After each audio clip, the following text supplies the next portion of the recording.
నమస్కారం. ఆంధ్రప్రదేశ్లో ఉన్నది ఎన్డీఏ కూటమి ప్రభుత్వమా లేక హిందూ వ్యతిరేక ప్రభుత్వమా? నాకు అర్థం కావడం లేదు. వినాయకుడు మండపాల మీద దందా మొదలెట్టిన కూటమి ప్రభుత్వం, వినాయకుడు పొడవు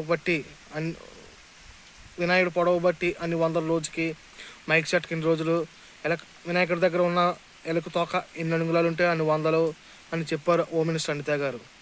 ఎందుకు సార్ చంద్రబాబు నాయుడు గారు దేవుడి మీద కూడా మీకు ఎందుకు సార్ అంత వ్యామోహం? ఎందుకు సార్ అంత కక్ష?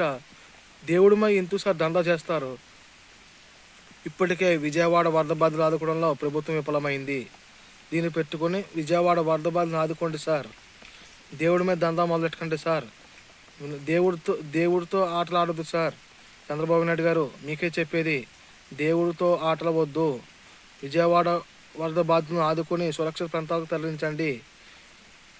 మండపాలకు జోలికి రావద్దు, వినాయకుడి జోలికి రావద్దు, దేవుడి జోలికి రావద్దు సార్. చంద్రబాబు నాయుడు గారు అది మీకే ప్రమాదం సార్. ఎందుకు సార్ దేవుడిని ఎందుకు సార్ అంటారు? దేవుడు మండపాలకు పెట్టడానికి ఎందుకు సార్ డబ్బులు కట్టాలి?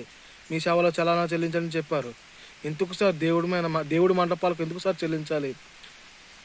పర్మిషన్ మీకు ఇవ్వలేరా? మీ ప్రభుత్వంలో పోలీసు వారు పర్మిషన్ ఇవ్వలేరా? వైఎస్ జగన్మోహన్ రెడ్డి గారి ప్రభుత్వంలో ఇలా ఎప్పుడు జరగలేదు సార్. చంద్రబాబు నాయుడు గారు మిమ్మల్ని అడిగేది, ఈ ప్రశ్నకు సమాధానం చెప్పాలి. వైఎస్ జగన్మోహన్ రెడ్డి గారి ప్రభుత్వంలో మండపాలకు కానీ మైక్ సెట్ కానీ డబ్బులు కట్టి పర్మిషన్ తీసుకునే లేదు, ఉచితంగా పర్మిషన్ ఇచ్చేవారు. మీ ప్రభుత్వంలోనే ఇలా జరుగుతున్నాయి. చంద్రబాబు నాయుడు గారు ఎందుకు ఎలా పెట్టారు? మీరు దేవుడి మీద ఇంత కక్షపూరితంగా ఎందుకు సార్ ప్రవర్తిస్తున్నారు మీరు? ఎందుకు సార్ మీ ప్రభుత్వం ఇంత దిగజారిపోయింది? దేవుడి మీద ఎందుకు సార్ ఆటలాడుతారు? దేవుడితో ఆటలవద్దు చంద్రబాబు నాయుడు గారు. విజయవాడ వరద బాధితులను ఆదుకొని వారిని సురక్షిత ప్రాంతానికి తరలించండి దయచేసి.